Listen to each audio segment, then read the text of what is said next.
Jadi ini ada kisah ya. Waktu Nabi SAW mengepung benteng Khaybar 43 hari.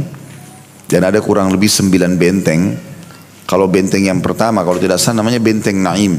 Kalau benteng ini berhasil ditaklukkan, maka yang 8 tersisa lebih mudah gitu. Nah yang terjadi adalah setelah Nabi SAW berhasil mengutus Ali bin Abi Thalib radhiyallahu anhu ajma'in itu untuk menembus benteng tersebut dan berhasil, maka takluklah semua benteng-benteng ini. Waktu Khaybar sudah takluk, maka orang-orang Yahudi sepakat untuk memberikan makanan kepada Nabi SAW, tapi mereka sudah meracuninya. Dan tidak semua orang Yahudi tahu. Yang tahu hanya wanita yang memberi racun ini dengan beberapa pendeta mereka. Waktu itu kebetulan kurang lebih sudah 1 pekan tidak ada makanan. Habis bekal makanan pasukan perang.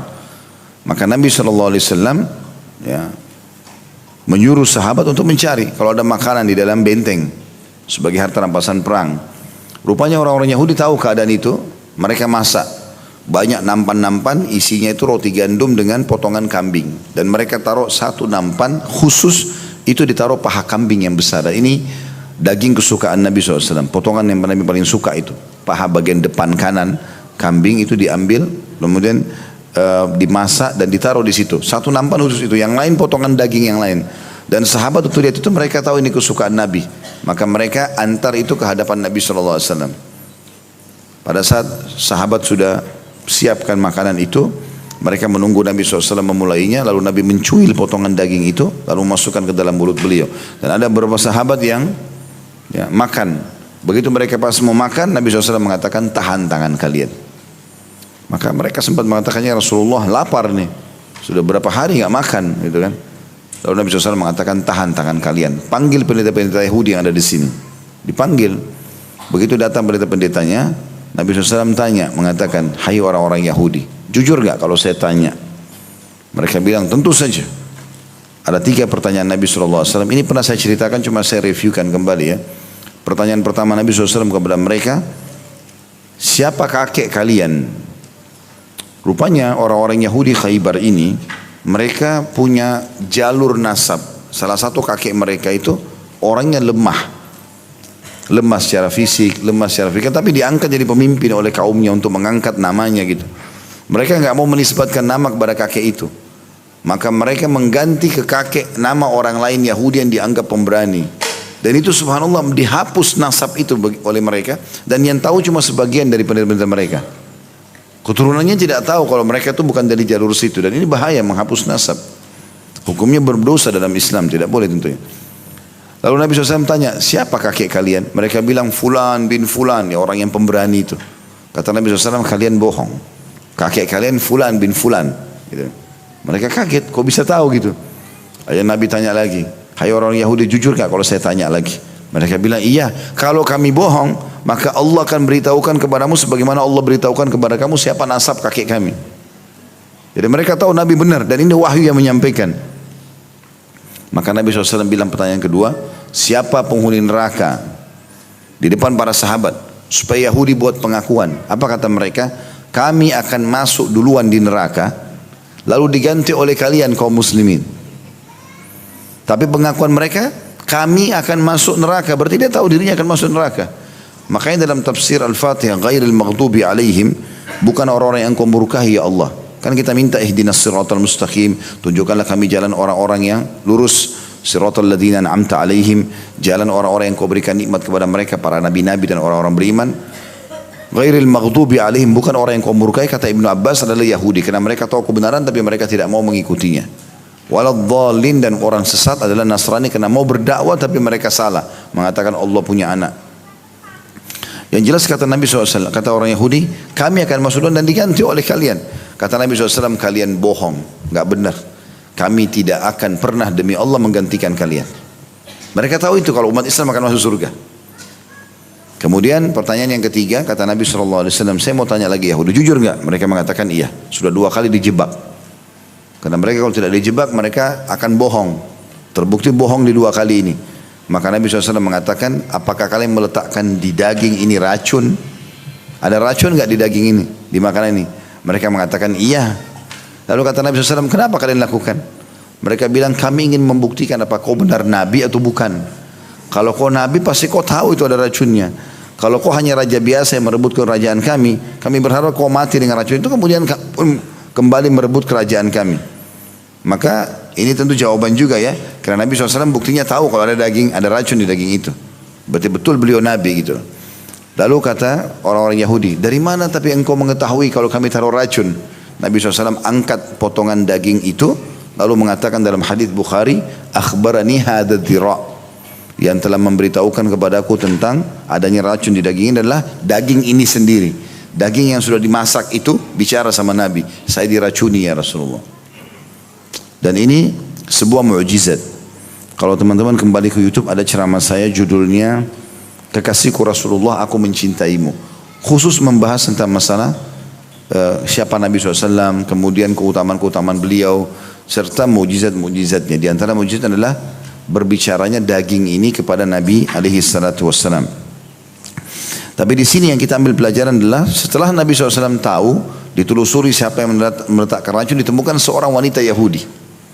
Ini bayangkan ya, wanita Yahudi ini dalam kancah peperangan. Ini kalau secara hukum udah boleh dibunuh perempuan ini, karena dia meracuni pemimpin muslimin. Dan di saat peperangan sedang terjadi dan kita menang pada saat itu, maka ini bisa dihukum mati langsung. Tapi Nabi SAW melihat beliau ada racun itu, tapi tidak terlalu berbekas seperti yang dibayangkan. Walaupun ada riwayat yang menjelaskan kalau Nabi SAW mengatakan, aku terus merasakan gangguan racun itu seakan-akan memutus urat-uratku. Ibnu Qayyim rahimahullah mengatakan Nabi SAW digabungkan oleh Allah SWT keutamaan pada beliau, yaitu meninggal dalam keadaan Nabi dan meninggal dalam keadaan syahid. Karena salah satu penyebab matinya adalah racun itu kan. Tapi Nabi SAW melihat tidak ada pengaruh yang besar pada racun itu, maka beliau memaafkan. Tidak mau orang Yahudi itu dihukum. Dan orang Yahudi itu dihukum mati nanti setelah rupanya di depan Nabi, di depan nampan itu ada satu sahabat ikut makan dan dia mati gara-gara racun itu. Disitulah baru dieksekusi si Yahudi tadi, perempuan ini yang memberikan racun, karena sudah ada korbannya. Nah, seperti itulah. Itu yang dimaksud dengan poin ketiga. Hadis ini menegaskan bahwa Nabi SAW memiliki perangai mudah, memaafkan dan toleran. Yang keempat, hadis ini menetapkan mukjizat bagi Rasulullah SAW karena beliau selamat dari racun yang mematikan. Dan sebagaimana sudah kita gambarkan tadi. Baik, ini kandungan hadis yang ditulis oleh penulis tentunya. Kita sekarang masuk seperti biasa, saya akan bedah sendiri hadis ini ya, menjadi beberapa bagian. Dikatakan bahwasanya potongan pertama, anna Yahudiyya atatin Nabiyya sallallahu alaihi wasallam bisyatin masmumah. Bahwasanya ada seorang wanita Yahudi menemui Nabi SAW dengan membawa daging domba yang beracun. Ya. Ini kata sebagian ulama berarti menandakan Yahudi suka membunuh dengan racun. Salah satu tradisi mereka seperti itu. Ya. Kalau di zaman sekarang mereka juga melakukan hal-hal itu kepada tokoh-tokoh yang mereka anggap butuh dihilangkan. Sehingga racun paling gampang, taruh di minuman, di makanan, mati. Orang nggak tahu sebabnya apa. Tiba-tiba saja bermasalah di urat sarafnya segala macam, terus meninggal dunia. Dan ini dibongkar secara wahyu, sejarah tidak akan bohong. Apalagi ini wahyu yang sampai kepada kita. Ini bukan terlewatkan begitu saja, tapi memang berarti mereka punya tradisi dalam masalah itu, karena mereka pernah melakukan kepada Nabi SAW. Kemudian ada potongan juga fa'akala minha. Lalu Nabi SAW sempat makan. Ini hukum tersendiri tadi sudah kita bilang. Dan sudah disebutkan dalam kandungan hadis, berarti boleh menerima makanan dari orang-orang non-muslim. Tetapi kalau makanan itu juga dari rincian ulama, sifatnya sembelihan, kayak sapi, ayam, ya, kambing, maka dipastikan yang memberikan adalah ahli kitab, Yahudi atau Nasrani. Itu baru boleh dimakan. Tetapi selain dua agama ini, seperti Hindu, Buddha segala macam, nggak boleh kita makan sembelihan mereka. Karena Allah sebutkan dalam surah Al-Maidah, surah nomor 5 ayat 5 tentang masalah kita boleh memakan sembelihan ahli kitab. Teman-teman lagi berada di negara non-muslim, bingung mau makan apa nih? Nggak ada restoran orang Islam misalnya. Kita cari restoran orang Nasrani atau Yahudi. Lalu kita masuk baca bismillah, kita makan. Insya Allah itu sudah bisa jadi halal buat kita, gitu kan? Seperti itulah kurang lebih gambarannya.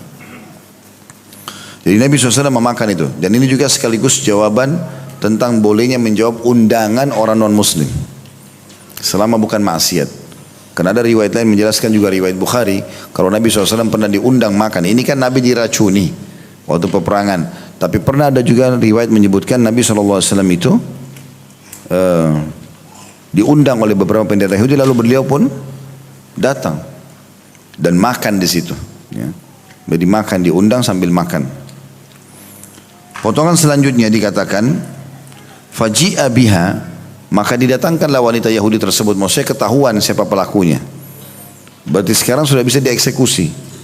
Dan para sahabat langsung ambil keputusan, karena ini dia berbuat sesuatu yang sangat vital, berbahaya, karena dia meletakkan racun dan bisa mematikan buat Nabi SAW, dan sudah menjadi tradisi orang-orang Yahudi membunuh nabi-nabi yang mereka tidak suka. Seperti kasus mereka bunuh dari nabi turunan mereka sendiri, dari Bani Israel, Nabi Yahya, ya, anaknya Nabi Zakaria alaihissalam, mereka bunuh. Dan bahkan banyak nabi-nabi dari mereka yang mereka bunuh. Makanya Allah mengatakan dalam Al-Quran, ya, kenapa kalian membunuh nabi-nabi kalian? Kemudian potongan selanjutnya adalah waktu sahabat menawarkan, kami bunuh ya Rasulullah, kata Nabi SAW, jangan. Ini juga sebuah hukum sendiri.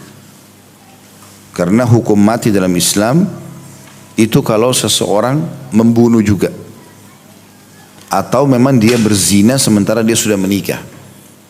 Nah di sini walaupun ini pelakunya terbukti melakukan kejahatan, tapi karena belum ada korban, Nabi SAW tidak hukum dengan cara eksekusi bunuh juga, ya. Maka tidak boleh spontanitas orang kalau ketangkap langsung dieksekusi bunuh. Bunuh itu adalah keputusan terakhir. Kalau memang sudah berefek dari sikap dan perbuatan dia kepada kematian juga. Kemudian potongan terakhir dari hadis adalah, qala fama ziltu a'rifuha fi lahawatin Rasulillah sallallahu alaihi wasallam, dan aku masih tetap mengenali bekas racun itu di langit-langit Rasulullah SAW. Sebenarnya ini yang dimaksud adalah langit-langit itu di bagian dalam gusi, ya, bukan langit-langit rumah. Jadi kalau Nabi SAW ngomong, menurut Anas bin Malik, aku bisa melihat seperti ada bekas racun di langit-langit itu. Ya, mungkin ada luka-luka atau apa, ya, seperti itu, atau perubahan warna. Itu ada penjelasan kata di bawah situ. Lahawat, bentuk jamak daripada al-laha atau anak lidah. Langit-langit mulut atau daging yang tegak lurus yang terletak di atas tenggorokan. Nah, biasanya orang kalau ada masalah dengan tenggorokan atau daerah mulutnya, maka langit-langit bagian atas itu berwarna putih biasanya. Nah, ada masalah, ada apa namanya, jamur, ada penyakit, itu biasanya kelihatan. Maka Anas bin Malik mengatakan, aku terus melihat, berarti maknanya racun itu berefek sampai sekian lama kepada Nabi SAW, karena sampai dia bisa melihat, terlihat dari langit-langit Nabi SAW. Tentu langit-langit ini tidak mungkin kelihatan kecuali orang sangat dekat. Karena Anas bin Malik pembantu Nabi SAW. Berarti memang dalam keadaan-keadaan tertentu, ya mungkin Nabi SAW lagi berdiri, dia lagi duduk, maka dari bawah dia bisa melihat, misalnya dia memberikan gambaran kalau bekas racun itu terlihat.